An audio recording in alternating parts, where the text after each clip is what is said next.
Hey, what is going on, ladies and gentlemen? My name is Rayge, and we are back today to talk about Steel Serpent and his introduction now into Marvel Strike Force as the last and final member here of the Immortal Weapons team.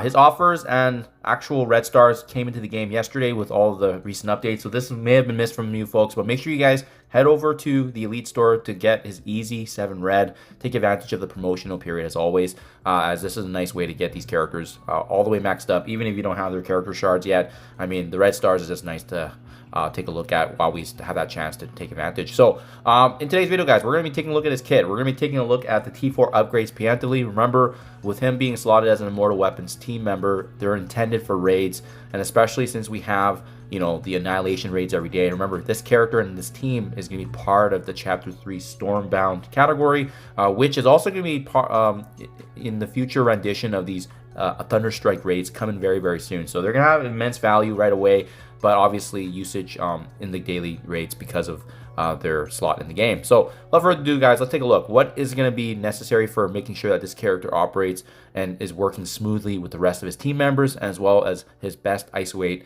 potential?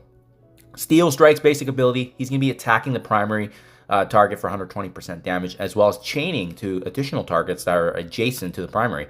As we level this ability up, you can see he's going to be applying slow up to maximum of 3 times. And then finally, with the T4 upgrade here, and what I think is a very, very good basic is that he actually applies trauma up to a maximum of 2 to targets that have offense down, defense down, and slow. So already getting an idea here of what his ISO-8 could be, because if you think about it, you could potentially use him as a striker, you know, especially when there's a vulnerable target already, applying the slow, and then with the second strike, that's actually going to land the trauma because of them already having the slow being applied in the initial attack. So definitely interesting. Makes for some ideas there in terms of just how to use this character with the rest of the team, right? Serpent Slam Special, attacking primary and adjacent targets for piercing damage. So very similar to the basic ability there. And similarly, also applying slow once again. Additional piercing up to the primary and secondary targets. And then last but not least, with the T4 upgrade here, and this applies respectively in raids, he's also reducing the speed bar by 25% on the primary and secondary targets actually impacted. So this makes it for a very powerful special, because anytime that you have some sort of turn meter manipulation or speed bar control, especially in a turn-based game like this, very, very influential for sure. And obviously at the end of the day, this is gonna help out for the rest of the team to get additional strikes on the opponents as well. So very strong special right there. Venomous Fist ultimate ability. He's gonna be transferring all of his positive effects from an Iron Fist ally to himself.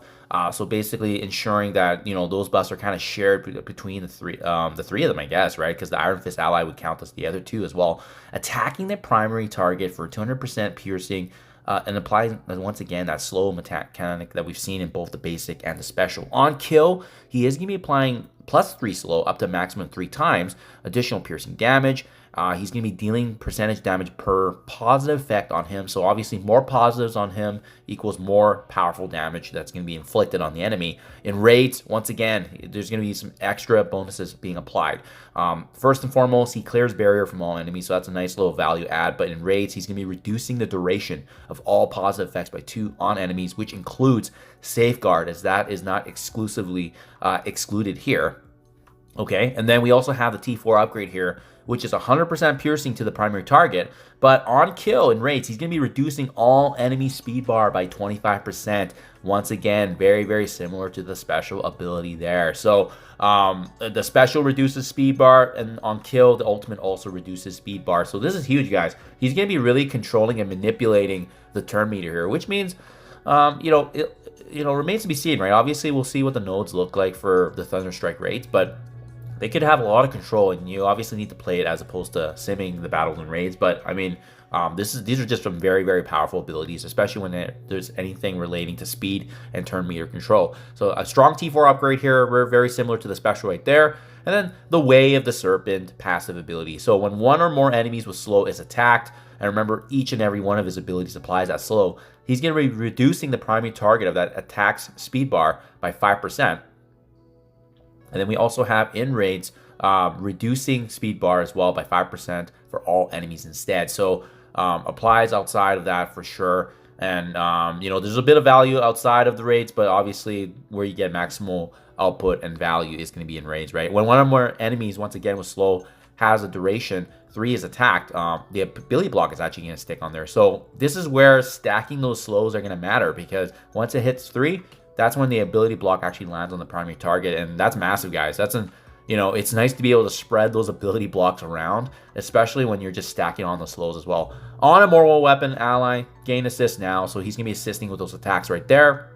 If this character does have 3 or more Immortal weapon allies, he's also going to be having ensuring that himself and the Immortal weapon allies cannot have their speed bar reduced. So that's huge, especially in that turn-based mechanic where they're trying to get control first and obviously take advantage of the speed that they have. And then finally, with the T4 upgrade here in Rayge, this character and Immortal weapon allies cannot gain vulnerable. Absolutely massive, because it prevents that additional damage from being applied to the rest of the team, right? So huge. So I mean, priority list, guys, to be honest, I mean, every ability kind of has their own zest, right? But I would say for sure, first and foremost, the specials and the ultimates, because they maximize more damage, I would prioritize these 2 first.